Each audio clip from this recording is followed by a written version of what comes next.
In March 2011, the quiet town of Allende, Coahuila, Mexico, seemed like any other small community. Families went about their daily lives. Children played in the streets. Shopkeepers prepared for another day. And neighbors greeted each other with smiles. But one weekend, everything changed. A convoy of armed men descended upon the town, targeting not just criminals but entire families. Homes were broken into, fires set, and people vanished without a trace. Fear gripped every street and silence became a way to survive. This is Allende, a town where hundreds disappeared, where lives were destroyed in the shadows, and where the truth was hidden behind fear. Tonight we tell the story of the voices lost and the lessons that remain.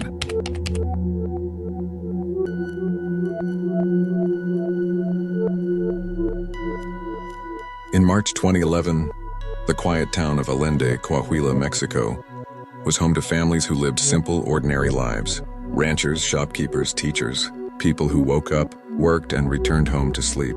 Life was peaceful until it wasn't. On the evening of March 18th, a convoy of more than 60 vehicles rolled into the town. Armed men, heavily equipped and moving with terrifying precision, entered homes and businesses. These were not ordinary criminals, they were members of Los Zetas, one of Mexico's most ruthless criminal organizations. Their target was not only individuals they believed had betrayed the cartel. They attacked the entire town, dragging anyone connected to the alleged traitors. Mothers, fathers, teenagers, no one was safe. Doors were broken down, windows shattered, fires were set, the air filled with smoke and fear. People ran, hiding in barns, under beds, and closets. The attackers moved silently, hunting every corner. For 3 days, this nightmare continued. Trucks left town full of people who never returned. Some were never seen again. Others were found burned beyond recognition or abandoned in shallow graves. Families who tried to report the missing faced threats or silence from the authorities. Justice did not come. The violence wasn't random. Los Zetas believed a member of their group had leaked information to the DEA. They wanted revenge, and anyone in their way became a target. A warning, a story erased. Survivors describe a town emptied of trust. Children stayed indoors. Mothers whispered in shadows. Fathers counted the hours and minutes until dawn. Rumors spread which families were gone, which houses were safe. The uncertainty itself became torture. By the time the attacks ended, Allende had changed forever. Buildings destroyed, homes looted, lives shattered. Official reports listed 42 dead, but locals estimate hundreds may have been killed or disappeared. The truth remains buried under fear, ash, and silence. Yet even amid terror, the people of Allende survived. They rebuilt not just the town, but their ability to hope. Their memory became a silent protest, a refusal to let the massacre define them. This story is not about numbers. It is about individual lives.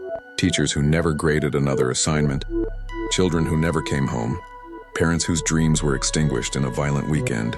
Each life taken was a story, now incomplete, echoing in the town and in the hearts of those left behind. As we reflect on Allende, we must remember, violence leaves scars that cannot always be measured.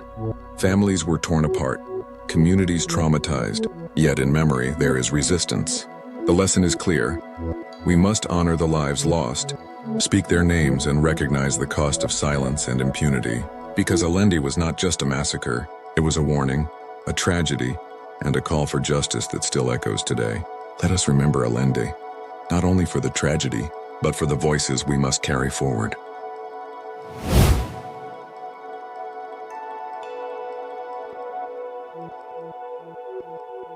In the heart of Mexico, a small town once filled with laughter became a place of fear and silence. Families disappeared overnight. Children never returned home. Homes burned and the streets held only shadows. This is Allende, Coahuila, a town where hundreds vanished, where dreams were shattered, and where the silence of those who survived tells a story of loss, pain, and the cost of violence. Tonight we remember not only the tragedy, but the lives lost and the lesson that their voices must never be forgotten.